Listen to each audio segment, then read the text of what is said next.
मङ्गलं भगवान् वीरो मङ्गलं गौतमो प्रभु मङ्गलं स्थूलिभद्राद्या जैनधर्मो स्तु मङ्गलम्।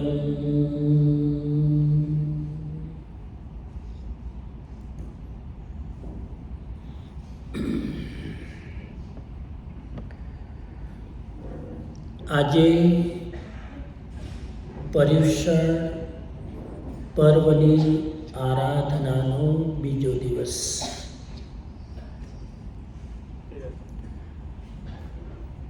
આ બીજા દિવસે 25મી ઓગસ્ટ 2022 સવારના વ્યાખ્યાનમાં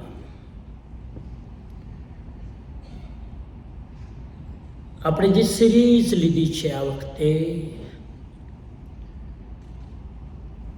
વસ્તુપાળની 7 પ્રાર્થનાઓ.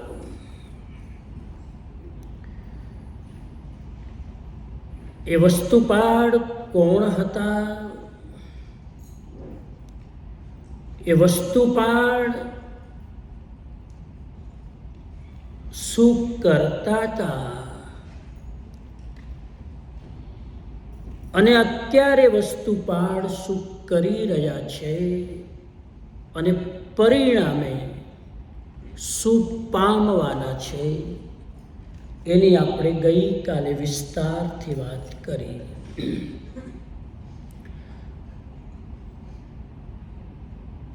આજે આપણે વિચાર કરીએ એ વસ્તુપાળની જે 7 પ્રાર્થનાઓ છે એમાંની પહેલી પ્રાર્થના વસ્તુપાળની કઈ હતી?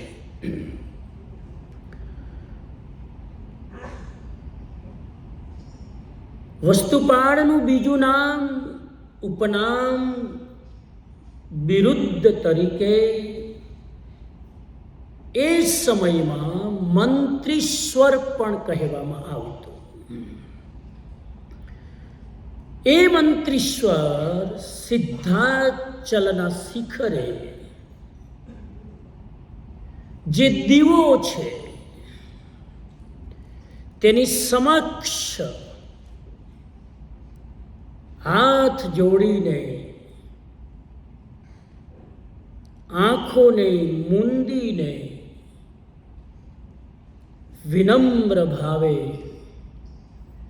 પ્રાર્થના કરે છે. એ દીવો એટલે બીજું કોઈ નહીં, આદિશ્વર ભગવાન, જેમના સાનિધ્યમાં જીવને ઉજાસ મળે, જીવને સહવાસ મળે અને જીવને સુવાસ મળે એવું જેમનું સાનિધ્ય છે એ સિદ્ધાચલના શિખરે મંત્રીશ્વર સંઘ લઈને પહોંચ્યા છે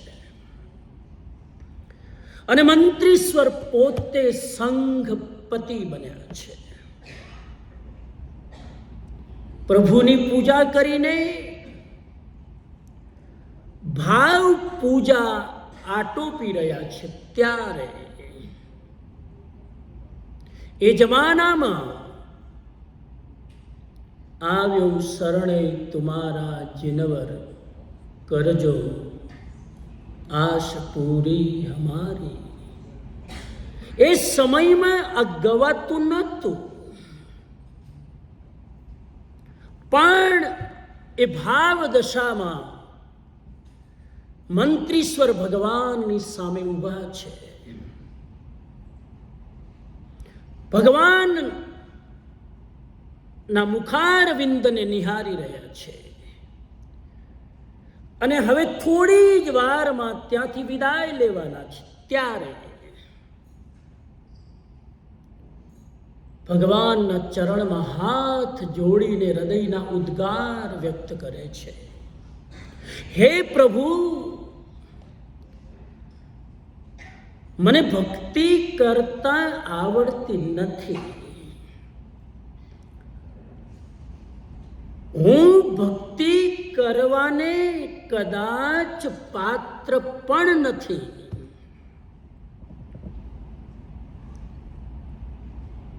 અને એટલે જ કદાચ ભગવાન પાસે મારો માંગવાનો કોઈ અધિકાર પણ નથી. જ્યાં સંવાદ જ નથી ત્યાં માંગવાની વાત ક્યાં આવે? જ્યાં કનેક્શન જ નથી ત્યાં રિક્વેસ્ટ કરવાની વાત ક્યાં આવે?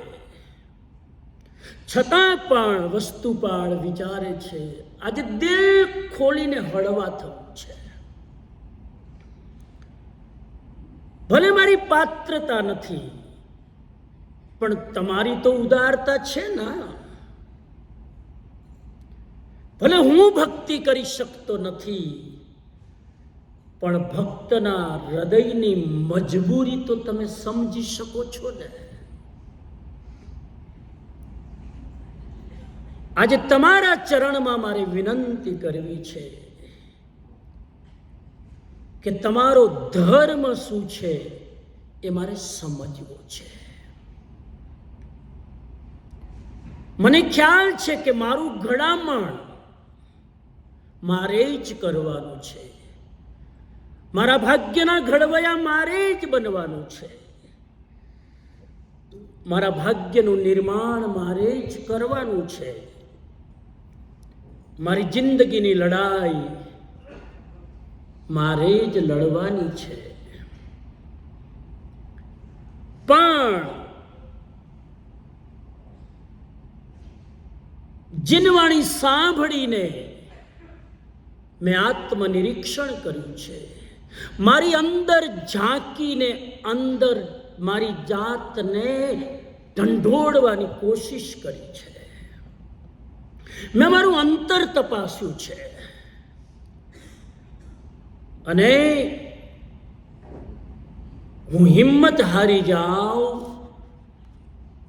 એટલી કમજોરી મારી અંદર છે એની મને ઝાંખી થઈ છે. મંત્રીશ્વરની સ્થિતિ એવી હતી કે મેં કડમ કિંચ મેં કિચ્છસી સમ. મેં શું કર્યું છે, મારે શું કરવાનું બાકી છે, આવું આત્મનિરીક્ષણની લયમાં એની ભાવ દશા હંમેશા જોડાયેલી રહેતી. અને આજે ભગવાનના ચરણમાં હાથ જોડીને પ્રાર્થના કરે છે, હે પ્રભુ, મારે તમારા શબ્દોને સમજવા છે. મારે તમારી વાણીના રહસ્યોને જાણવા છે. જીન શાસનના અઢળક શાસ્ત્રોનો મારે અભ્યાસ કરવો છે. મારે સતત નવું ભણવું છે. અને એટલા માટે શત્રુંજયના પહાડ ઉપર આદેશ્વર ભગવાનની સામે 7 પ્રાર્થનામાં પહેલી પ્રાર્થના પુકારે છે સંસ્કૃત ભાષામાં, શાસ્ત્રાભ્યાસો. સૌથી પહેલી પ્રાર્થના કરે છે, હે ભગવાન, મારે તમારા શાસ્ત્રનો અભ્યાસ કરવો છે. એક શબ્દમાં નાનકડી પ્રાર્થના આજની પહેલી, શાસ્ત્રાભ્યાસો. ભગવાન, અત્યારે તમે હાજર નથી પ્રત્યક્ષ, માત્ર તમારું પ્રતિબિંબ છે, માત્ર તમારી પ્રતિમા છે, માત્ર તમારું જીનબિંબ છે. એટલે મારી પહેલી પ્રાર્થના છે, તમે જ્યારે હાજર હતા અને જે દેશના આપતા હતા એ દેશના તમારી કઈ હતી એ મારે જાણવું છે. હું ચોથા આરાના એન્ડમાં જન્મ ન લઈ શક્યો, મારું દુર્ભાગ્ય. અને જન્મ લીધો હશે તો કદાચ તમારો યોગ નહીં મળ્યો હોય, મારું દુર્ભાગ્ય. કદાચ તમારા સમવસરણમાં પણ બેઠો હોઈશ તો તમારી વાણી ઉપર મને શ્રદ્ધા નહીં થઈ હોય. કોઈક પણ રીતે હું તમારી દેશનાને ચૂકતો આવ્યો છું. પણ આજે મારો આત્મા જાગ્યો છે અને હું વિનંતી કરું છું કે તમે જ્યારે દેવ રચિત સિંહાસન ઉપર બેસીને સાક્ષાત ગૌતમ સ્વામી ગણધરની હાજરીમાં જ્યારે પ્રવચન આપતા હશો ત્યારે તમે શું કહેતા હશો, મારે એ ઓરિજિનલ તમારી વાણી પ્રાપ્ત કરવી છે. અદ્ભુત પ્રાર્થના છે. એક એક પ્રાર્થના ઉપર જેટલા ઊંડા જઈએ, મારું બોલવાનું ગજુ નથી અને તમારું કંઈક બોલો તમારું સાંભળવાનું ગજુ નથી. જેટલું હું અહીંથી પીરસવાની કોશિશ કરીશ ને એટલું પણ તમે સાંભળી નહીં શકો. એક તો ઉંમર નડે, અને કદાચ સાંભળી શકો તો સમજી નહીં શકો, અને કદાચ સમજી શકશો તો જીવનમાં ઉતારી નહીં શકો. કહે છે અહીંયા વસ્તુપાલ, હે ભગવાન, તમારા દ્વારા પ્રવૃત્તેલા સૂત્રોને મારે કંઠસ્થ કરવા છે. તમારા દ્વારા અર્પિત અને ગણધરો દ્વારા ગુંથિત સૂત્રોના અર્થને મારે સમજવા છે. નોટ ઓનલી કંઠસ્થ કરવા છે, નોટ ઓનલી સમજવા છે, તમારા સૂત્રોના પરમાર્થને પામવાની કોશિશ કરવી છે. અને એટલે ભગવાન કહું છું, શાસ્ત્રાભ્યાસો જ્યાં સુધી મારી મુક્તિ ન થાય, મને ખબર નથી મારી મુક્તિ ક્યારે થશે, આઈ ડોન્ટ નો. દેહ છોડી દીધો વસ્તુ પાડે ત્યાં સુધી એને ખબર નથી કે મારી મુક્તિ ક્યારે થવાની છે. એ તો દેહ છોડ્યા પછી વર્ધમાન સુરીશ્વરજીએ પોતાનો ઉપયોગ લગાવીને પોતાની સિદ્ધિનો પ્રયોગ કરીને જાણ્યું કે વસ્તુપાળની મુક્તિ ક્યારે થવાની છે. એમને ખબર નથી મારી મુક્તિ ક્યારે છે.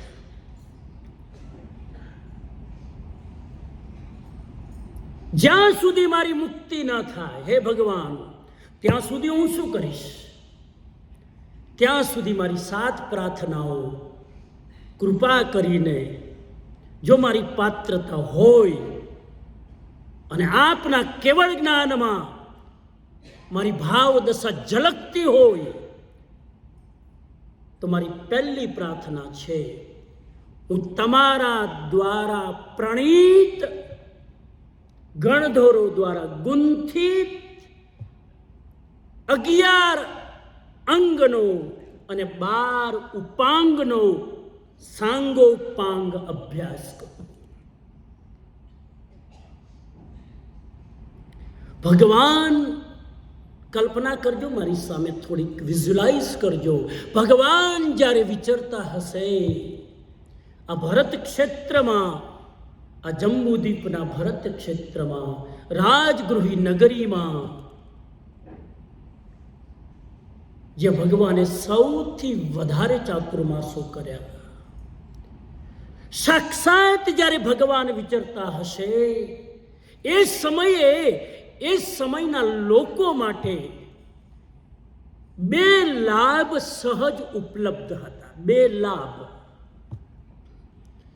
પહેલો લાભ તો એ હતો કે સાક્ષાત પ્રત્યક્ષ લોકોને ભગવાનના દર્શનનો લાભ મળતો. પહેલો લાભ. એ સમયમાં જે હશે શ્રેણિક મહારાજા, જયંતી શ્રાવિકા, ગૌતમ આદિ 11 ગણધર અને એમના હજારો શિષ્યો, ચંદનબાલા, ધન્ના અણગાર, કેટલા નામ લો, એ જ્યારે ભગવાનના સમવસરણમાં હશે ત્યારે એ લોકોને બે લાભ થતા હતા. પહેલો લાભ સાક્ષાત ભગવાનના દર્શન, અને બીજો લાભ કયો હશે? એક તો દર્શનનો લાભ અને બીજો દેશનાનો લાભ. દર્શન અને દેશના આ બંનેના લાભ પ્રત્યક્ષ ત્રિકાળ જ્ઞાની વરસાવી રહ્યા હતા. કલ્પના કરજો, 2 મિનિટ સમવસરણમાં પહોંચજો અને કલ્પના કરજો કે હું ચોથા આરાના એન્ડમાં મહાવીર સ્વામીના સમવસરણની સામે કરબદ્ધ મુદ્રામાં બેઠો છું અને એમના દર્શન નિહાળી રહ્યો છું અને એમની દેશના સાંભળી રહ્યો છું. ભગવાનને ગયાને 2600 વર્ષ થયા. આજે સાક્ષાત અને પ્રત્યક્ષ નથી ભગવાનના દર્શન અને નથી ભગવાનની દેશના. આજે પંચમારામાં બંને નથી. સાક્ષાત દર્શન નથી, પ્રત્યક્ષ દર્શન નથી અને પ્રત્યક્ષ દેશના નથી. અનુમોદના કરવી ઘટે, ગ્રેટિટ્યુડ પ્રગટ કરવું ઘટે, ધન્યવાદ અને આભારની લાગણી વ્યક્ત કરવી ઘટે. એ દૂરદ્રષ્ટા ગુરુ ભગવંતો પ્રત્યે, એ દૂરદ્રષ્ટા ગણધરો પ્રત્યે કે 2600 વર્ષ પછી આજે જ્યારે ભગવાનના દર્શન નથી, ભગવાનની દેશના નથી, એની સામે જ્ઞાનીઓએ બીજા 2 વિકલ્પ આપણને આપ્યા. દર્શન કરવાથી પાપ નાશનમ થાય. દર્શન કરો ભગવાનના તો એનાથી શું થાય? પાપ નાશનમ. સ્તુતિમાં આપણે બોલીએ છીએ, દર્શનમ દેવ દેવસ્ય, દર્શનમ પાપનાશનમ, દર્શનમ સ્વર્ગ સોપાનમ, દર્શનમ મોક્ષ સાધનમ. હું લિંક કરું છું આ સ્તુતિને અહીંયા. દર્શન કરવાથી પાપનો નાશ થાય અને દેશના સાંભળવાથી મોક્ષ સાધન પ્રાપ્ત થાય. જે દર્શન કરી શકે દેશના ન કરી શકે, જે દેશના કરી શકે એ દર્શન ન કરી શકે. દર્શનની મર્યાદા છે. ભગવાનના દર્શનથી અમુક જ ઘટના બને, બધું જ ન બને. કઈ હમણાં કહું તમને. અને ભગવાનની દેશનાથી પણ અમુક જ ઘટના બને, બધું જ ન બને. મેં તમને નિવેદન કર્યું કે હવે નથી દર્શન, હવે નથી દેશના. તો જ્ઞાનીઓએ શું કર્યું? ભગવાનના પ્રત્યક્ષ દર્શનની જગ્યાએ જીન પ્રતિમા મૂક્યા. જરા કનેક્ટ કરજો. શાસ્ત્રાભ્યાસો ઉપર જાઉં છું. સાક્ષાત ભગવાનના દર્શનનો વિકલ્પ શું? જિનેશ્વર ભગવાનની પ્રતિમા. બહુ જ મહત્વનો આજનો વિષય છે. અને દેશના આજે પ્રત્યક્ષ નથી તો દેશનાની જગ્યાએ, દર્શનની જગ્યાએ જીન પ્રતિમા અને દેશનાની જગ્યાએ જીન વાણી મૂકી, જેથી પંચમારામાં જીવતા ભવિ જીવ માટે દર્શનનો વિકલ્પ પ્રાપ્ત થાય અને દેશનાનો વિકલ્પ પ્રાપ્ત થાય. આ બે સૂત્રો બહુ મહત્વના છે. આજના વિષયમાં બરાબર યાદ રાખજો. દર્શન અને દેશના. દેશના એટલે તો સમજો છો ને, દેશના એટલે ભગવાનની વાણી, ભગવાનનું પ્રવચન. અને ભગવાન હાજર નથી એટલે જીન વાણી. ભગવાન હાજર નથી એટલે ભગવાનના દર્શન નથી, એના બદલે જીન પ્રતિમા. દર્શન માટે જીન પ્રતિમા છે અને દેશના માટે જીન વાણી છે. બંનેની એક મર્યાદા છે, સમજો.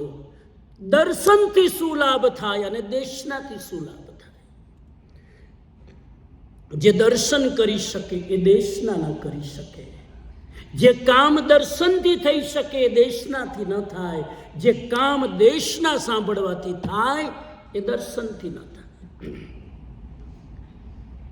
દર્શનથી શ્રદ્ધા વધે, દર્શનથી ભક્તિ વધે, દર્શનથી ભાવોની શુદ્ધિ વધે. તમે ભગવાનના દર્શન કરો ને એટલે થોડી વાર તમે જોજો સાહેબ, થોડી વાર તમારા ભાવ શુદ્ધ થઈ જાય. 5 મિનિટ દેરાસરમાં શાંતિથી દર્શન કરો ને ભાવથી, તો સૌથી પહેલો ફાયદો થાય, થોડી વાર માટે તમારા ભાવ શુદ્ધ થઈ જાય. હું શબ્દ વાપરું છું, કેટલી વાર માટે? થોડી વાર માટે. જેવાય ઓરામાંથી બહાર નીકળ્યા અને બીજાની ઓરામાં ઘૂસ્યા, દર્શનનો પ્રભાવ પૂરો. દર્શનથી માત્ર તમારા ભાવ શુદ્ધ થાય, તમારી શ્રદ્ધા સ્ટ્રોંગ થાય. પણ યાદ રાખજો મિત્રો, શ્રદ્ધા જાગવી મહત્વની નથી, જાગેલી શ્રદ્ધા સ્થિર થવી મહત્વની છે. ભાવ શુદ્ધ થવા મહત્વના નથી, શુદ્ધ થયેલા ભાવ ટકી રહેવા મહત્વના છે. અને એના માટે જરૂરી છે દર્શન પછી દેશના, એના માટે જરૂરી છે જીનવાણી. જ્યાં સુધી ભગવાનની વાણી નહીં સાંભળો ત્યાં સુધી ભગવાનના દર્શન કરવાથી પૂરું કામ નહીં થાય. હજુ ક્લિયર કરી દઉં તમને, દર્શનથી શ્રદ્ધા ગુણ જાગે, દેશનાથી જ્ઞાન ગુણ જાગે. દર્શનથી જ્ઞાન ન થાય, આ મર્યાદા. દર્શનથી જ્ઞાન ન થાય. ભગવાનના ગમે એટલા દર્શન કરો, 1 કલાક 2 કલાક પૂજા કરો, એ 2 કલાક ભગવાનની પૂજા કરવાથી જ્ઞાન નહીં મળે. કહી દઉં સ્પષ્ટ શબ્દોમાં સાહેબ, ભગવાનની પ્રતિમા મૌન છે. ભગવાનની પ્રતિમા પાસે અઢળક મૌન છે. તમે જ્યારે એમના દર્શન કરશો ત્યારે પ્રતિમા કોમેન્ટ્સ નહીં કરે. તમે ભગવાનના દર્શન કરશો ત્યારે પ્રતિમા પ્રતિભાવ નહીં આપે. અને યાદ રાખજો સાહેબ, જવાબદારીપૂર્વક કહું છું, ભગવાનના દર્શન કરવાથી તમારો ઈગો નાશ નહીં પામે. ભગવાનના મંદિરમાં માથું ઝુકાવવાથી નમ્રતા આવી જતી નથી. ઘણીવાર તો ભગવાન ના દર્શન કરવાથી દબાયેલો અહંકાર જાગવા લાગે છે. અહંકારનું ઓપરેશન દર્શન નહીં કરી શકે, અહંકારનું ઓપરેશન દેશના કરશે. કેમ કે દેશનામાં જીવંતતા છે, દેશનામાં લાઈવ કનેક્શન છે, દેશનામાં તમે કોઈ અલાઈવ વ્યક્તિ સાથે ખેલી રહ્યા છો. એટલે હું ઘણી વાર કહું, भगवान की प्रतिमा के सामने झुकना फिर भी सरल है, साक्षात अलाइव गुरु के सामने झुकना मुश्किल है. क्या ईगो તમે ઓગાળો તો ઝૂકી શકો, ભગવાનની પ્રતિમામાં ઈગો ઓગાળવાની જરૂર નથી. પણ ગુરુની સામે નમવું હોય, તમારો અહંકાર ઘવાય છે સાહેબ. અહંકાર બહુ ઘવાય, ઘરમાં તો રોજ ઘવાય.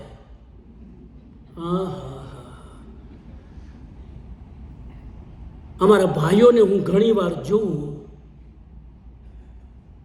ઘરની બહાર નીકળે એટલે અહંકારનું પોટલું લઈને નીકળે,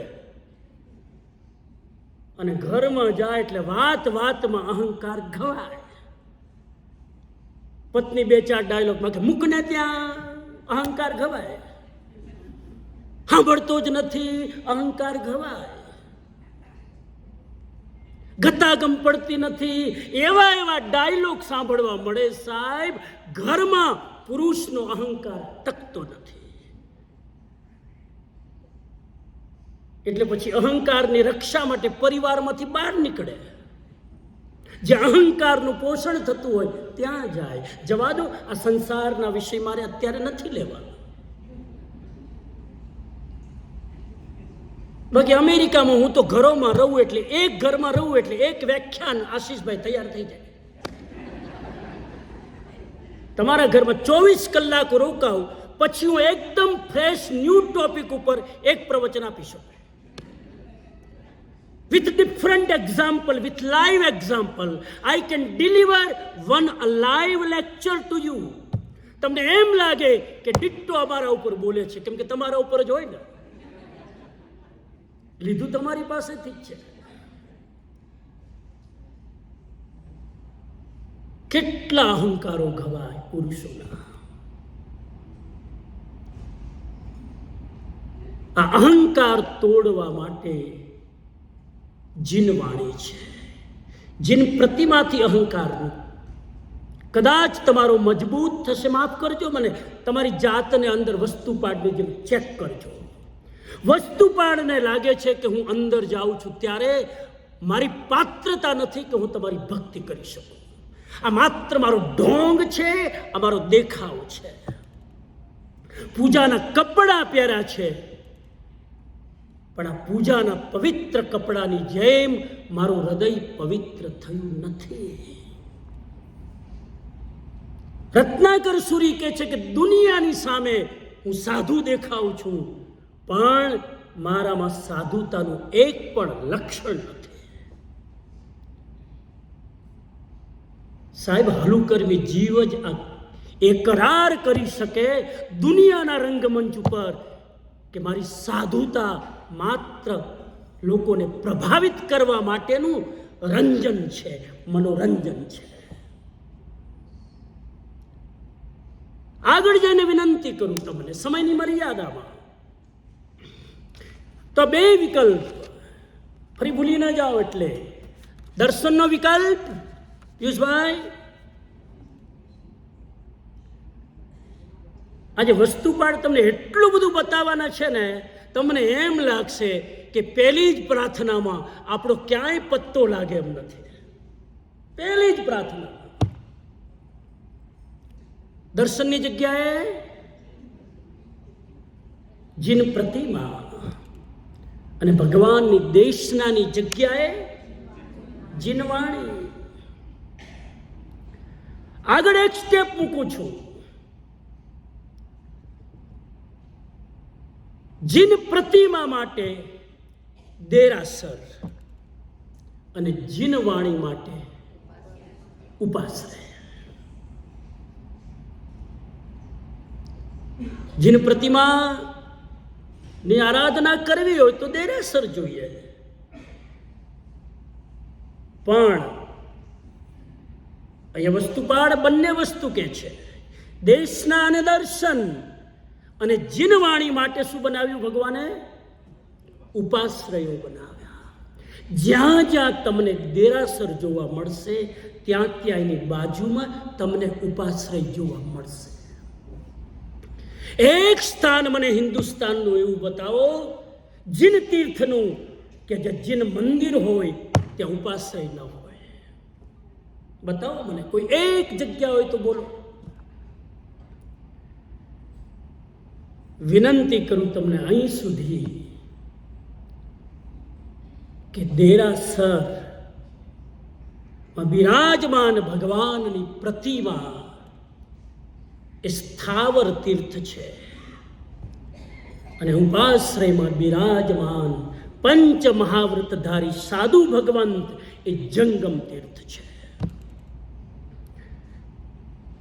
સ્થાવર તીર્થ કરતા પણ જંગમ તીર્થનું મહત્વ વધારે છે.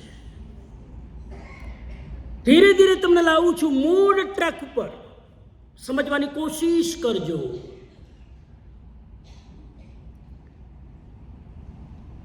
આપણી જેટલી આસ્થા દેરાસરમાં દર્શન કરવા પ્રત્યે છે, શું આપણી એટલી આસ્થા ઉપાશ્રયમાં જઈને સાધુ ભગવંતના મુખે ભગવાનની વાણી સાંભળવામાં છે? Yes or no? Yes or no? તમને પૂછું છું. ઓહો, આજે તો આટલા બધા 28 છે. બીજો ઉપવાસ એટલે 28 બીજો ઉપવાસ છે ને. ઇન્ડિયામાં હું ઘણી વાર હજારો સાધુ સાધ્વીને મળું. મારું સદભાગ્ય મને મળ્યું છે કે સાધુ સાધ્વી ભગવંતને મને ટ્રેન્ડ કરવાનો મોકો મળ્યો છે. હું જાઉં શંખેશ્વરમાં અને કેટલાય સાધુ સાધ્વીજી ભગવંતને હું ટ્રેનિંગ આપવા જાઉં. રાજકોટથી સવારે નીકળું 4 વાગે, 8 વાગે શંખેશ્વર, ગોત્રી કરી 2 કલાક લેક્ચર સવારે, 2 કલાક બપોરે લેક્ચર આપીને 4 વાગે નીકળું, 8 વાગે પાછો રાજકોટ. કેટલાય દિવસો સુધી આવી રીતે સાધુ સાધ્વીજી ભગવંતને ગાઈડ કરવાનો મોકો મળ્યો. પ્રેમસુરી મહારાજ સાહેબ હતા ત્યારે, અતુલભાઈ ને ધર્મીબેન સાક્ષી છે. એ જે કેસી મહારાજ સાહેબ છે ને, એ જરા ખબર નહીં સાધ્વીજી ભગવંતીને તો ટ્રેનિંગ જ નહીં, અને ખબર નહીં શું એવું આચાર્ય મહારાજની સામે સાધ્વીજી મંચ ઉપર બોલી જ ન શકે, મોનોપોલી. પણ અહીંયા કોઈક માહોલ એવો બન્યો કે સાધ્વીજી ભગવંતને ટ્રેનિંગ આપવામાં આવે જેથી એ સ્વતંત્ર ચાતુર્માસ કરીને પ્રવચનો આપી શકે, ચોમાસું કરાવી શકે અને વ્યાખ્યાનો આપી શકે. બાકી તો સાધ્વીજી ભગવંતને ગોચરી જ કરવાની, પાત્રા જ ઉઠાવવાના, કપડાં જ ધોવાના, સામાન જ ઉપાડવાનો, ધેટ્સ ઇટ. અને ભણેલા ગણેલા ઇંગ્લિશમાં એમએ થયેલા સાધ્વી ભગવંત કહે છે અમને કોઈ ભણાવવા વાળું નથી. અને એના કારણે શ્રાવક સમાજમાં સાધ્વીજી ભગવંતોની ઉપેક્ષા થાય. જે કેપેબલ હોય એનું ચાલે, એને ગોચરી મળે, કેપેબલ ન હોય એના ભાવ પણ ન પૂછે. યાદ કરજો સાહેબ, ઇન્ડિયામાં જાઓ ત્યારે જોજો ઇન્ડિયાના જૈન શ્રાવકોને મંદિરમાં 25 વાર માથા ટેકશે, પણ જંગમ તીર્થ સાધુ સાધ્વી ભગવંત ઉગ્ર વિહાર કરીને એક જગ્યાએથી બીજી જગ્યાએ જાય છે. ઘણા શ્રાવકો દર્શન પણ નથી કરતા. મને માફ કરજો, ત્યાં મૂલ્ય ભગવાનના દેરાસરનું છે, મૂલ્ય સાધુ સાધ્વીનું નથી. અમે મારી આંખે જોયું છે આશીષભાઈ. જે કેપેબલ હોય, જેનું વર્ચસ્વ હોય, પુણ્યશાળી હોય, એનો તો બધો દબદબો ચાલે. બાકી હજારો સાધ્વી ભગવંત પોતાના પરિવાર છોડીને ગુરુ મહારાજના સાનિધ્યમાં નીકળી પડ્યા. કોઈ દિશા નહીં, કોઈ ડિરેક્શન નહીં, કોઈ ટ્રેનિંગ નહીં સાહેબ. આવો પાલીતાણામાં આવા હજારો સાધ્વીજી ભગવાન હું બતાવું તમને. સમાજની જવાબદારી આપણે ચૂકી રહ્યા છીએ. એ બધી અંતરંગ વાતોમાં હું નથી જતો, પણ આ આપણી વાસ્તવિકતા છે. તો અહીંયા વસ્તુપાળ રાજા પ્રાર્થના કરી રહ્યા છે મંત્રીશ્વર કે મારી અંદર આ બે વસ્તુ આવે. ભગવાન તમારા દર્શન કરીને મારી શ્રદ્ધા તો જગાડી લઈશ, પણ તમારા દ્વારા આપેલી દેશના જે 11 અંગમાં અને 12 ઉપાંગમાં સંગ્રહિત છે એ મને કોણ ભણાવશે? અને વસ્તુપાળ વારંવાર, હું વાત કરું તમને, વારંવાર ઉપાશ્રયોમાં જઈને સાધુ ભગવંતનું અપોઇન્ટમેન્ટ લઈને નવ તત્વનો સ્વાધ્યાય કરે છે, 6 કર્મ ગ્રંથનો સ્વાધ્યાય કરે છે. જ્ઞાનમાં વસ્તુપાળ બહુ આગળ હતા. કહેવાય છે વસ્તુપાળના એક ગુરુ નતા. વસ્તુપાળ જેમની આજ્ઞા પાડતા હતા એ ગુરુ મેં ગઈકાલે વાત કરીશું, નામ વર્ધમાન સુરીશ્વરજી. પણ એ વર્ધમાન સુરીશ્વરજીએ વસ્તુપાળને જ્ઞાન લેવા માટે કોની પાસે મોકલ્યા? તો એક સુરી મહારાજનું નામ આવે છે, નરચંદ્ર સુરી મહારાજ. કહે છે વર્ધમાન સુરી, તારે જ્ઞાન લેવું છે ને મારી પાસે નથી. ભાવ જોતા હોય તો મારી પાસે છે, જ્ઞાન જોઈતું તો જા નરચંદ્ર સુરીજી પાસે. અને એમના સાનિધ્યમાં રહી વિસ્તારથી 9 તત્વ, 6 કર્મ ગ્રંથ, વ્યાકરણ, પ્રાકૃત ભાષા વિસ્તારથી શીખ્યા. એ જમાનામાં પણ આટલી ઉદારતા હતી, મને આશ્ચર્ય લાગે. રાતના ક્યારેક વાત કરીશ, વિષય છે આપણો એક, પણ અત્યારે વાત નીકળી છે તો એટલું કહી દઉં. પંચમારો છે. ઘણા મને પૂછે કે અમેરિકામાં ગુરુ ક્યાં ગોતવા? અમેરિકામાં ગુરુ ક્યાં ગોતવા? આ તો ઉપનિષદ જેવી વાત થઈ. ઉપનિષદમાં પેલો ચેલો ગુરુને પૂછે, કે ગુરુ ક્યાં ગોતવા? આ ગુરુ પણ એટલા હલુખર્મી. ઉપનિષદ કહે છે કે બેટા, હું તને એડ્રેસ આપું, જ્યાં આ એડ્રેસ જ્યાં મળી જાય ત્યાં શોધી લેજે, તારા જીપીએસમાં મૂકી દેજે, એડ્રેસ હું તને આપી દઉં. અશોક વૃક્ષની નીચે બેઠા હશે, આ આસનમાં બેઠા હશે, ચહેરા પર આવા ભાવો હશે, આવો ડ્રેસ પહેરેલો હશે, અને અમુક મંત્રોનું સ્મરણ એમના હોઠો પર ચાલતું હશે. આટલા લક્ષણો જ્યાં જોવે ત્યાં માથું ટેકવી દે છે. ખૂબ આભાર ગુરુ મહારાજ, હવે તો હું ગુરુને શોધીને રહીશ. અને શિષ્ય જાય છે ગુરુને શોધવા. એડ્રેસ આપી દીધું. ઉપનિષદની આ રહસ્ય કે છે, આ એડ્રેસને શોધવામાં 12 વર્ષ લાગ્યા. કેમ કે એ જમાનામાં ગૂગલ મેપ નહોતો. ગૂગલ મેપ હોત ને તો જલ્દી શોધી હોત. ઘણી વાર તો એનો ગૂગલ મેપ એ ભટકાવે, યુ ટર્ન લેવડાવે જ કરે. ગૂગલ મેપ વાપરવાનું, પણ આનો ઉપયોગ કરવાનો, નહીં તો ક્યાંય લઈ જાય. અમારા રાજકોટમાં જામનગર ઉપર મારો જામનગર રોડમાં જ મારો આશ્રમ, અને જામનગર રોડની અંદર હોસ્પિટલ રોડથી જામનગર રોડ શરૂ થાય 5 કિલોમીટરનો, અને ત્યાં મૂકે કે સમણજીનો આશ્રમ ક્યાં છે આભાવલે, તો આમ કરીને ફેરવીને જામનગર થઈ અને પાછો રિટર્નમાં લઈ આવે, 3 કલાક લાગે. વાપરવા માટે પણ તમારો થોડોક વિવેક જોઈએ. 12 વર્ષ લાગ્યા સાહેબ ગુરુને શોધવામાં. ગુરુ શોધી ન શક્યા 12 વર્ષમાં, પણ પાછા ફરી શોધતા ઘરે જતા હતા. રસ્તામાં એ જ ગુરુ મળ્યા, અને ગુરુ મળ્યા ત્યારે એને ખબર પડી કે જે લક્ષણો બતાવ્યા તો અહીંયા જ છે, એ જ ગુરુ હતા. પણ ઘણી વાર જે વસ્તુ સામે છે એ આપણને દેખાતી નથી, સામે છે એનું મૂલ્ય નથી થતું.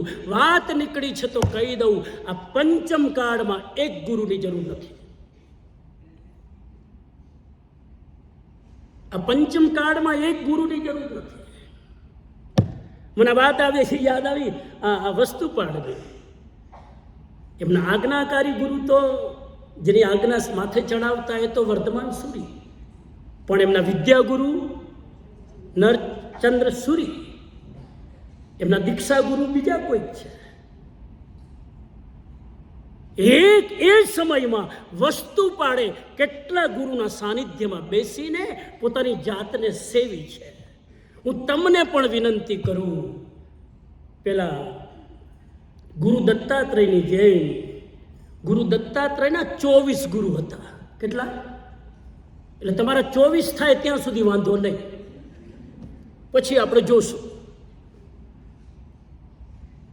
એક ગુરુને પંચમ કાળમાં પકડવાથી સમટાઈમ શિષ્ય ભટકે છે. જે જેની પાસેથી હોય એની પાસેથી શિષ્ય બની લઈ લેવાનું. એ જમાનામાં ગુરુની ઉદારતા હતી કે બીજા ગુરુને રિફર કરતા. આજે તાકાત છે,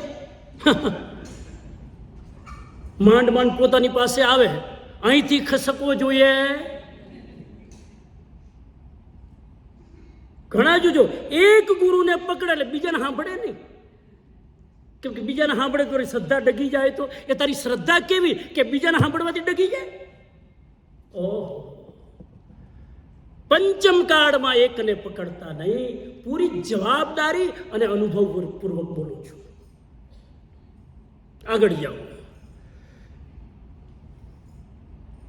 શાસ્ત્ર અભ્યાસ માટે દેરાસર કે ઉપાશ્રય?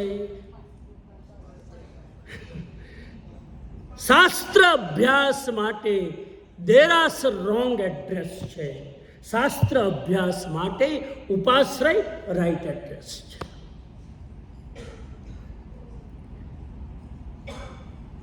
ફરી પુનરાવર્તનનો દોષ ના લાગે. જેટલું મહત્વ દેરાસરનું છે એનાથી સવિશેષ મહત્વ ઉપાશ્રયનું છે.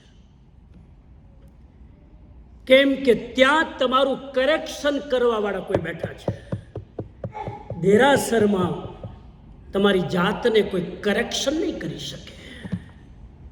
It's only one way feeling છે.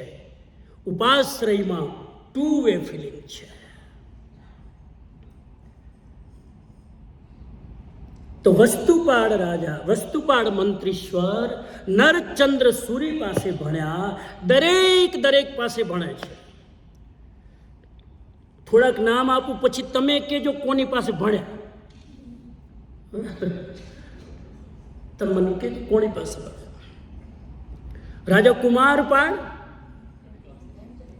કલિકાલ સર્વજ્ઞ ચંદ્રાચાર્ય પાસે બેસીને ભણ્યા.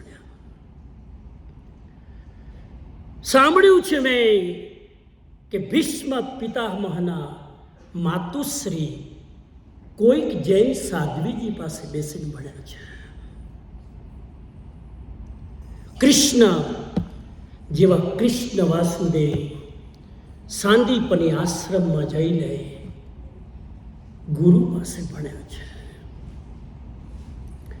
રામ જેવા મર્યાદા પુરુષોત્તમ રામ વશિષ્ઠજી પાસે જઈને ભણ્યા છે. વિવેકાનંદ જેવા વિવેકાનંદ રામકૃષ્ણ પરમહંસ પાસે જઈને ભણ્યા છે.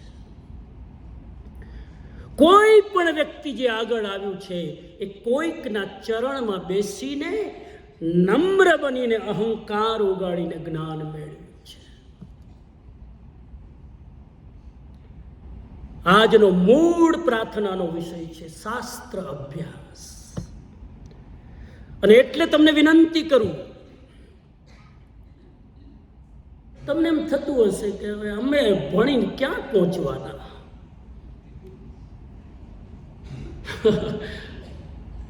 લગભગ સાહેબ ક્ષમા કરજો, પણ મારી જવાબદારી છે 1 કલાક પૂરતી એટલે કહું. આપણા સમાજમાં જેટલો મહિમા ભક્તિનો છે, જેટલો મહિમા તપનો છે, જેટલો મહિમા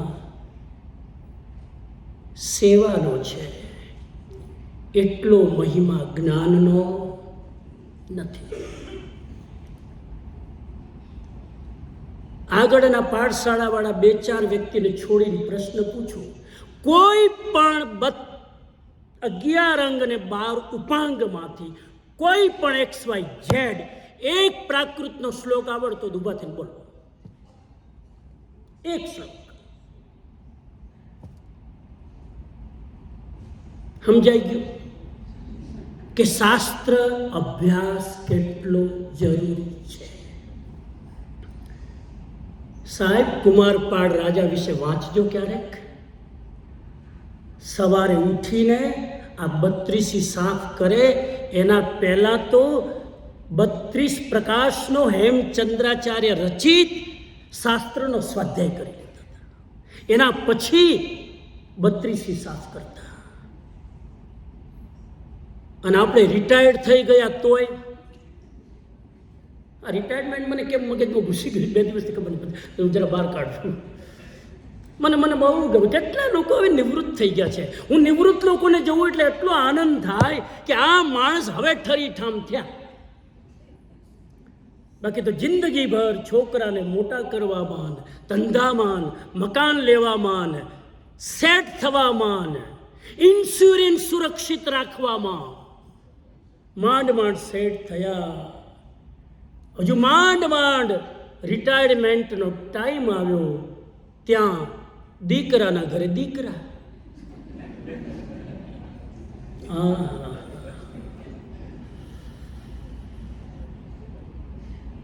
મને વિચાર આવે કે આ વસ્તુપાળ જે અરજ કરી રહ્યા છે, મને તો એવું લાગે, શંકા થાય સાહેબ કે આ પ્રાર્થના એમના માટે ઓછી છે, તમારા ને મારા માટે વધારે છે. શાસ્ત્રાભ્યાસો ભણવું શું કામ, શાસ્ત્ર શું કામ ભણવું? 3 કારણ આપી દઉં તમને. જો આપણે બધા વાણિયાના દીકરા ને, વાય શું કામ કરવાનું, શું કામ શાસ્ત્રો વાંચવાના? 3 કારણ સાંભળી લો. પહેલું કારણ, માણસના 3 પ્રોબ્લેમ છે. આ બધું સ્વાધ્યાય કરો ને તો ઉઘડે. માણસના 3 પ્રોબ્લેમ. પહેલો પ્રોબ્લેમ, અનિર્ણાયક મગજ. પહેલો પ્રોબ્લેમ, મગજમાં નિર્ણય જ ના થાય. આટલી તરક્કી કરી આ દેશમાં આવીને, આટલું વૈભવ પ્રાપ્ત કર્યો, આટલા 4 બેડરૂમના મકાન તમે બનાવ્યા, લેટેસ્ટ ગાડી તમે ખરીદી શકો છો, તમારા છોકરાઓને હાયર એજ્યુકેશન આપી શકો છો. મારે પૂછવું છે, મોકો આવે ત્યારે રાઈટ ડિસિઝન લઈ શકો છો? ડિસિઝન આપણું રાઈટ નથી હોતું સાહેબ. આપણી સ્થિતિ એવી હોય છે, ત્રિશંકુ જેવી, આ કરું કે આ કરું, આ કરું કે આ કરું. આ તો હવે કોઈ પૂછતું નથી. મને 10 વર્ષ પહેલા પૂછતા, સ્વામીજી ઇન્ડિયામાં રહીએ કે અહીંયા રહીએ? એ ત્યારે બહુ પૂછતા.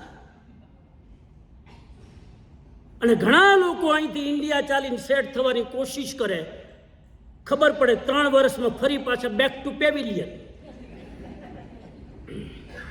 ન જામે અહીં તમે જે રીતે સેટ થયેલા છો હિન્દુસ્તાનમાં સેટ ન થઈ શકો. હિન્દુસ્તાનમાં સેટ થવા માટે હિન્દુસ્તાનનું સદભાગ્ય જોઈએ. આપણું કામ નહીં, તમારું કામ નહીં. બધાય દાવ પેચ આવડતા હોય, બધું લડતા આવડતું હોય, બુદ્ધિ એકદમ સતેજ હોય, રેડ સિગ્નલ ક્રોસ કરતા આવડતું હોય તો ત્યાં સેટ થવાનું. બાકી આપણું કામ નહીં. અમારા કેટલા એનઆરઆઈ ત્યાં આવે અને પછી એના ઘરે મને ગોચરી બોલાવ, ગાડી ઊભી જ રાખે. મેં કીધું હાલ આ સાન્ડિયાગો નથી, આ ઇન્ડિયા છે. હા, ઊભી જ રાખે. એને એમ કે પેલા ભાઈ અમને હમણાં પ્રેમથી રસ્તો આપશે. મેં કોઈ રસ્તો નહીં આપે. મારી ગોચરી ઠંડી થશે, મને ટેન્શન એનું હોય.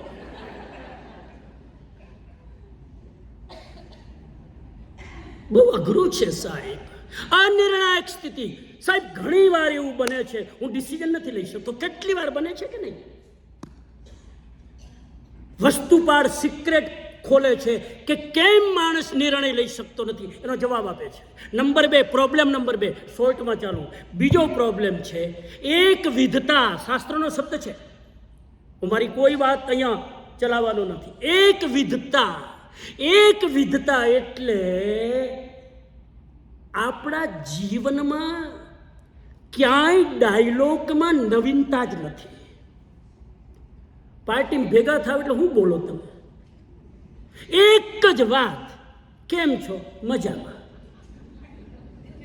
શું પ્રોગ્રામ છે? ક્યાં ગયા હતા? શું ખાધું? શું ખાવાના છો? છોકરા હું? પતી ગયું. એક જ વાત.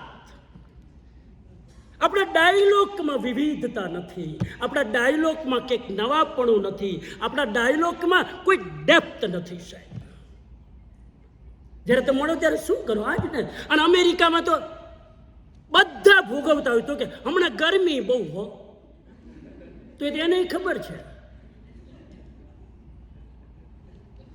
આ દેશમાં મેં જોયું સૌથી વધારે ચર્ચા વેધરની થાય.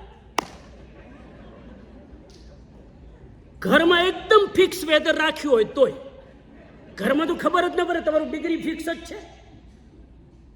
આવો અમારા હિન્દુસ્તાનમાં ઘણા મને પૂછે અહીં કેટલા ડિગ્રી ટેમ્પરેચર? મેં કીધું જોવું પડશે ભાઈ.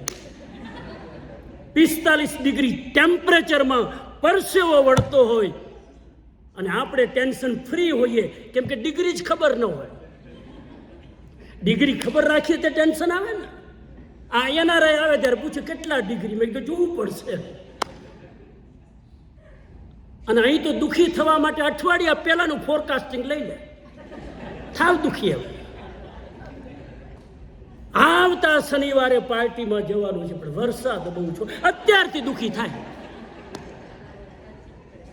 ખબર નહીં. અહીંયા એક જ ચર્ચા મેં જોઈ. આ વસ્તુ પાડને ખબર હતી કે આ એક જ વાતો કરશે. આપણી વાતમાં નવીનતા જ નથી સાહેબ. અને ત્રીજો પ્રોબ્લેમ ભૂલકણો સ્વભાવ. ભૂલકણો સ્વભાવ. વાતમાં નાની નાની વાતમાં આપણે ભૂલી જઈએ. અમારા બહેનોને પૂછો, ઘણી વાર ઘરમાં કોઈ ગેસ્ટ આવે ને અને રસોઈ કરતા ફ્રીજ ખોલે અને આમ ખોલીને ઊભા રહી જાય.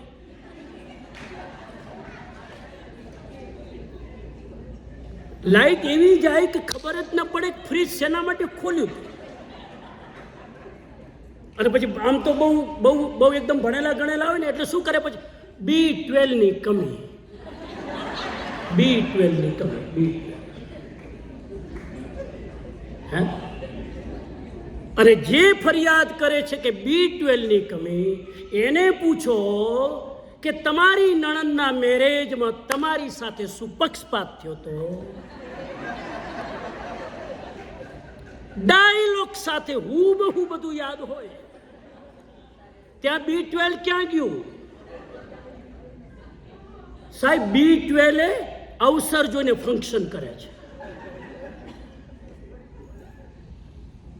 વસ્તુપાડ કે છે માણસ વાતમાં ભૂલી જાય છે. આ 3 પ્રોબ્લેમનું સોલ્યુશન જોઈતું હોય તો વસ્તુપાડ કે છે શાસ્ત્રાભ્યાસો. તમે શાસ્ત્રનો અભ્યાસ કરો, કોઈક આચાર્ય મહારાજના દ્વારા રચિત ગ્રંથનો અભ્યાસ કરો, કોઈક આનંદન 24નો અભ્યાસ કરો, કોઈ યશો વિજયજીના જ્ઞાન યોગનો અભ્યાસ કરો. આ 3 પ્રોબ્લેમ નહીં થાય સાહેબ. હાલો, તમારા 3 પ્રશ્નોના જવાબ જાહેરમાં આપી દઉં છું, વ્યક્તિગત મારી પાસે નહીં આવતા. યાદ નથી રહેતું, હું કરું? આ જવાબ મને ઘણા પૂછે કે યાદ નથી રહેતું શું કરવું? મેં કીધું યાદ કર. યાદ નથી રહેતું એનો ઉપાય યાદ કર. પણ કે એ તો પ્રોબ્લેમ છે, એટલે જ મેં કહું છું તમે કંઈક યાદ રોજ કરો, કોઈક એક ગાથા રોજ કંઠસ્થ કરો તો તમારું મેમોરી સેન્ટર એક્ટિવ રહે. હવે યાદ તો એક શ્લોક કરતા નથી, મેમોરી સેન્ટર બધાય અત્યારે કાટ લાગી ગયા છે. મેં ગઈકાલે વાત કરી, મોબાઈલ નંબર યાદ ન રહે, ઘરના નંબર યાદ ન રહે. અમેરિકામાં તો મેં જોયું છે સાહેબ, હવે તમારી આ બધા ચોપડા લક્ષ્મી પૂજનના દિવસે ખોલવાના હોય, અત્યારે ક્યાં ખોલું? લોકો આમ જાય અને પછી ખબર પડે કે આપણે કોના ઘરે જવાનું. ઓહો, પહોંચ્યા પછી ઘરનો નંબર ફાંફા મારે, આ નંબર ફાંફા મારે, આ નંબર ઉભા રહો જરા ફોન કરી લો, પછી ફોન કરી, તમારો નંબર કયો હતો? આ સ્થિતિથી બચવું હોય તો વસ્તુપાલ કે છે શાસ્ત્ર અભ્યાસ. અનિર્ણાયક સ્થિતિ ખતમ. નંબર 2, એક જ વાત કરવાની જે આદત છે ખતમ. તમે શાસ્ત્રોનો અભ્યાસ કરો, તમારા ડાયલોગની સ્ટાઇલ બદલાઈ જશે. તમારી રેગ્યુલર નોર્મલ વાતચીતમાં તમારા ડાયલોગની સ્થિતિ બદલાઈ જશે. કરી તો જુઓ સાહેબ. અને નંબર 3, તમારી યાદાસ્ત તેજ થઈ જશે. તમે નોટિસ કરી એક વસ્તુ કે કોઈ પણ સાધુ મહારાજ, કોઈ પણ ત્યાગી, કોઈ પણ ડિગ્નિટરી તમે જોજો એની મેમોરી કેવી હોય. લગભગ તમે જોજો ને આ બધા સાધુ મહારાજની મેમોરી આટલી સારી કેમ? એટલા માટે કે શાસ્ત્ર અભ્યાસ કરે છે. આ એનો જવાબ છે. નાનામાં નાની વાત એમને યાદ આવે. અને આ શાસ્ત્રનો અભ્યાસ કરવા માટે 3 મિનિટમાં વાત પૂરી કરું. શાસ્ત્રોને 3 ભાગમાં ડિવાઈડ કરી દો. મારે તો બતાવું તું તમને આજે કે શાસ્ત્રો ગણધરોએ જે ગુંથ્યા છે એ અત્યાર સુધી આપણા પાસે કેવી રીતે પહોંચ્યા. આ સાહેબ પ્રક્રિયા તમે સાંભળશો ને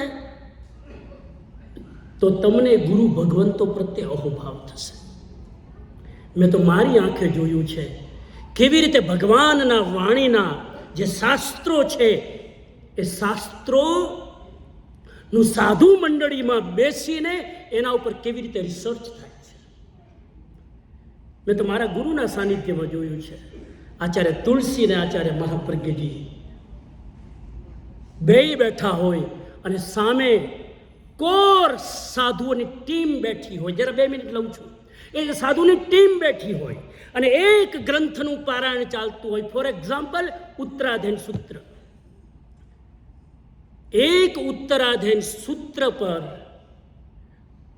ડિટેલમાં કોમેન્ટ્રી લખવામાં શબ્દશઃ અને પ્રમાણ સાથે એ કોમેન્ટ્રી લખવામાં 20 વર્ષ લાગ્યા છે. તમે શું સમજો છો? આખી ટીમ બેસે 50 સાધુની.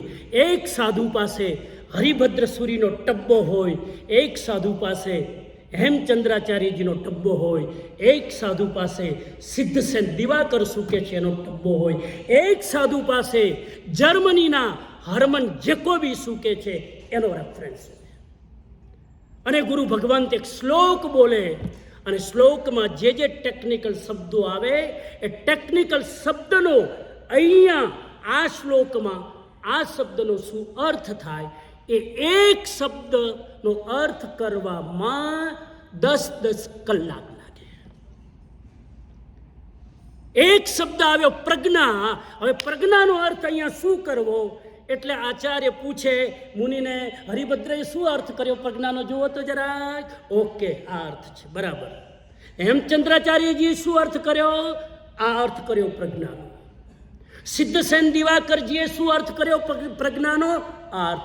આવા 15 મહાપુરુષોએ જે અર્થ કર્યા હોય એ બધા જ પ્રસ્તુત કરવામાં આવે અને પછી જ્ઞાની ગુરુ કે અહીંયા આ શ્લોકમાં હરિભદ્રનો અર્થ પ્રજ્ઞાનો મેચ થાય છે, બીજા અર્થ મેચ થતા નથી.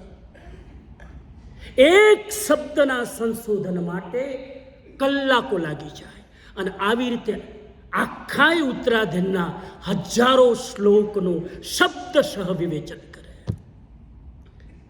અને આવી રીતે આ આગમો આપણી પાસે આવ્યા છે અને આ તમારી જ લાઇબ્રેરીમાં આ આગમો અવેલેબલ છે. ક્યારેક હવે શું અહીં તો હાલત એવી છે ને,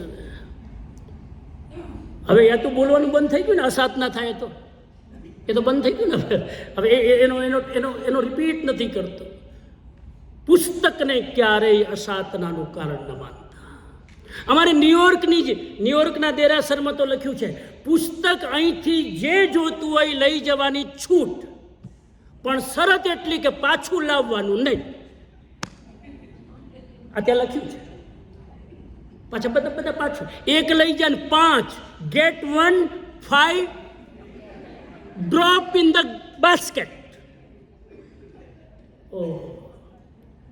સમય થઈ ગયો છે. આવી રીતે આગમનો સ્વાધ્યાય થતો સાહેબ. 2 પ્રકારના આગમ હોય, અંગ અને ઉપાંગ. ક્યારેક વાત કરીશું અંગ કોને કહેવાય ને ઉપાંગ કોને કહેવાય. અંગ 11 છે, દ્રષ્ટિવાદ લુપ્ત થઈ ગઈ. 12મું અંગ તો છે ને, જેમાં 14 પૂર્વ હતા, ઇઝ ગોન. ભદ્રબાહુ સ્વામી પછી ઇઝ ગોન. 11 અંગ રહ્યા, દ્રષ્ટિવાદ ચાલ્યું ગયું. 11 અંગ ને 12 ઉપાંગ. 11 અંગ કોને કહેવાય ને ઉપાંગ કોને કહેવાય? અંગ એટલે ભગવાન મહાવીર સ્વામીની ઓરિજિનલ દેશના. સમજો બરાબર? ઉપાંગ એટલે એ 11 અંગના આધારે આચાર્યોએ પોતાની બુદ્ધિથી જે કોમેન્ટ્રી આપી હોય એને કહેવાય ઉપાંગ. આ બેમાં ઓથેન્ટિક કયા?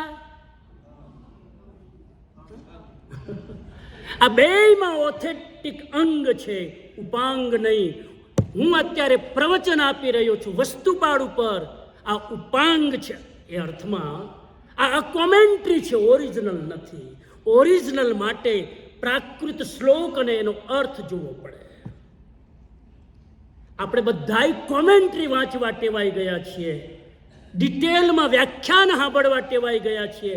ઓરિજિનલ ભગવાને શું કીધું એ જાણવાની આપણને કોઈ ગતાગમ નથી. અને એને 3 ભાગોમાં વેચ્યા છે, ખાલી નામ લઈ લઉં. એક ભાગને કહેવાય પદાર્થલક્ષી ગ્રંથો. કેવા ગ્રંથો? પદાર્થલક્ષી. પદાર્થલક્ષી આ જરાક શબ્દ બહુ ભારે પડશે. પદાર્થલક્ષીનો અર્થ થાય ઇંગ્લિશમાં મેટાફિઝિકલ ગ્રંથો, અંગ્રેજીમાં મેટાફિઝિકલ. અને મેટાફિઝિકલ ગ્રંથમાં શું આવે? જીવ વિચાર, નવતત્વ, 6 કર્મ ગ્રંથ, સંગ્રહણી, લોક પ્રકાશ, તત્વાર સૂત્ર. આ બધું શેમાં આવે? બોલો. ये अकेला थक जाएगा, मिलकर साथ बढ़ाओ यारो. એકલા થાકી જાય. જરા વચ્ચે હુંકારો દેતા જાઓ. ઇન્ડિયામાં જી મહારાજ, જી મહારાજ. આ પેલો વિભાગ, જેની બુદ્ધિ તીક્ષ્ણ હોય, જેની જિજ્ઞાસા ડીપ હોય, જેનો લોજિકલ પાવર શાર્પ હોય, એ મેટાફિઝિક્સ ગ્રંથનો અભ્યાસ કરે. દિગંબર પરંપરામાં જવું હોય તો મેટાફિઝિક્સ, સમયસાર, પ્રવચનસાર, આવા ગ્રંથોનો અભ્યાસ કરો. હજુ સિમ્પલ કરું તો કહું, કાનજી સ્વામીને વાંચો. કાનજી સ્વામીને સાંભળે? સમજાય જ નહીં, એવી ઊંચી ભાષા, મને તો કંઈ સમજાય નહીં. નંબર 2, બીજા ગ્રંથને વિભાગ આપ્યો જીવનલક્ષી ગ્રંથો. જીવનલક્ષી, લાઈફ રિલેટેડ. અને એમાં નામ આવે શ્રાદ્ધ વિધિ પ્રકરણ, ધર્મ સંગ્રહ, ધર્મ બિંદુ, હરિભદ્ર સૂરીના ગ્રંથ છે. આચાર, ઉપદેશ, યોગ શાસ્ત્ર અને શ્રાવક પ્રજ્ઞપ્તિ, થોડાક નમૂનાના નામ. આ આવે જીવનલક્ષી ગ્રંથમાં. એ પણ ઘણા વાંચી ન શકે. પહેલામાં વિકેટ ઘણાની આઉટ, બીજામાં ઘણાની આઉટ. ત્રીજો વિભાગ કે છે ભાવનાલક્ષી ગ્રંથો. આશીષભાઈનું સ્માઇલિંગ ચાલુ થયું. ભાવનાલક્ષી ગ્રંથો જેમાં હૃદયની ભાવનાઓ હોય અને એના માટેના ગ્રંથ છે શાંત સુધારસ. 16 ભાવના કોઈ પણ સમજી શકે. ઉપમતિ ભાવ પ્રપંચા, અધ્યાત્મ કલ્પદ્રુમ, સંવેગ રંગશાલા, પ્રથમ રતિ, જ્ઞાનસાર અને ઉપદેશ માલા. આ બધા ભાવના આધારિત ગ્રંથો છે. એનું આપણે પારાયણ કરી આગળ વધીએ. મારી વાતને વિરામ આપું તો આજે પહેલી પ્રાર્થના, ઉપસંહાર 1 જ મિનિટ લઈશ, તમારો ટાઈમ થઈ ગયો. આજે પહેલી પ્રાર્થના છે શાસ્ત્રાભ્યાસો. હું 4 દિવસમાં કોશિશ કરીશ આ તમને શ્લોક યાદ થઈ જાય. બીજી પ્રાર્થના કઈ છે, આજે જરાય ક્લુ નથી આપવાનો. અમારા ગુરુજીએ શીખવાડ્યું છે કે જે વાત પછી કહેવાની હોય પહેલા નહીં કહેવાની. એટલે જિજ્ઞાસા રહેવી જોઈએ આવતીકાલે કઈ પ્રાર્થના હશે. આજની પ્રાર્થના છે શાસ્ત્ર અભ્યાસ. થોડું થોડું વાંચવાની ટેવ પાડો. ઘણું હજુ કહેવાનું હતું. આ દેશમાં વાંચવાની ટેવ ઘટી રહી છે અને સાંભળવાની ટેવ વધી રહી છે. લોકો સીધું જ આમ એક્સપેક્ટ સીધું જ, સ્વામીજી જરા લિંક મોકલી દેજો ને, જરા ઝૂમની લિંક મોકલી દેજો ને, જરા યુટ્યુબની લિંક મોકલી દેજો ને. અરે ઘરે બેઠા બેઠા ચાય પીતા પીતા આરામથી અમે તમને એન્જોય કરીએ. કરો, સારું કર્યું. આ વખતે કમિટીવાળાને તો બહુ ધન્યવાદ. આ વખતે કમિટીવાળા બહુ સીધા હોય, બહુ સીધા. આ વખતે અથવા તો આપણો કોઈ પુણ્યનો ઉદય. મેં પિયુષભાઈને વાત કરી, મેં કહ્યું ઝૂમ બૂમ ન રાખતા, હવે તો લાઈવ થઈ ગયું છે, હવે કોરોના ગયો છે. મેં જ વિનંતી કરી હતી, બાકી તો આ લોકોનો તો કાંઈ ભરોસો નહીં. બાકી મેં વિનંતી કરી કે લાઈવ, હવે બહુ થાકી ગયા ઝૂમમાં, હવે તો ઝૂમમાં લોકો કંટાળી ગયા. અને સાહેબ એક હકીકત છે, ઝૂમમાં તમે જ્ઞાન મેળવી શકશો, આ ઓરા ક્યાંથી લાવશો, આ માહોલ ક્યાંથી લાવશો, આ વાઇબ્રેશન ક્યાંથી લાવશો, એ તમને ઝૂમમાં નહીં મળે. લાખ ઝૂમમાં બેઠા બેઠા સાંભળો, એ ભાવ તમારા નહીં ઉચકાય. અને ઝૂમમાં તો પાછું એવું કે સાંભળતા સાંભળતા ફોન આવે તો સમણજીને સ્ટેન્ડ બાયમાં મૂકો. લો આ ઊભા, સમણજી આમ થઈને ઊભા હોય, આમ થઈને. હવે સમણજી કાયો સર્ગમાંથી હલી ન હગે. એક તમારું ક્લિક દબાય નહીં ત્યાં સુધી સમણજી કાયો સર્ગ.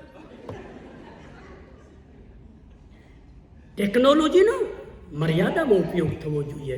પણ મારો અહોભાવ વ્યક્ત કરું સાહેબ, શિકાગો સંઘમાં બહુ જ ઉત્સાહથી, બહુ આનંદથી પર્યુષણની આરાધના થઈ રહી છે.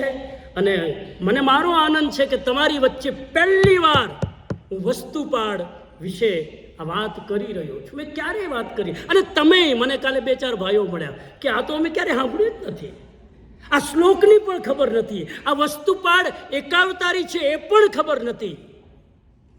બધું ઉપર છલું જ્ઞાન, છીછરું જ્ઞાન હતું. આ વખતે તમને મારે સૂક્ષ્મમાં લઈ જવા છે.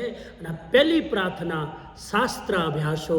હે ભગવાન, જ્યાં સુધી મારી મુક્તિ ન થાય એના પહેલાં તમારા જેટલા ગ્રંથો ભગવાન ગણધરોએ ગુંથ્યા છે એ વાંચી લઉં. અમુક ગ્રંથો મને ખબર છે કે સાધુપણામાં જ વંચાય, ગૃહસ્થ ન વાંચી શકે. 10મે કાલિક ગ્રંથ વાંચવો હોય તો સાધુ બનવું પડે. વસ્તુપાડ કે છે એના માટે મારી સાધુ બનવાની તૈયારી છે. જો ગ્રંથ વાંચવા મળતો હોય તો સાધુ બનવાની તૈયારી છે.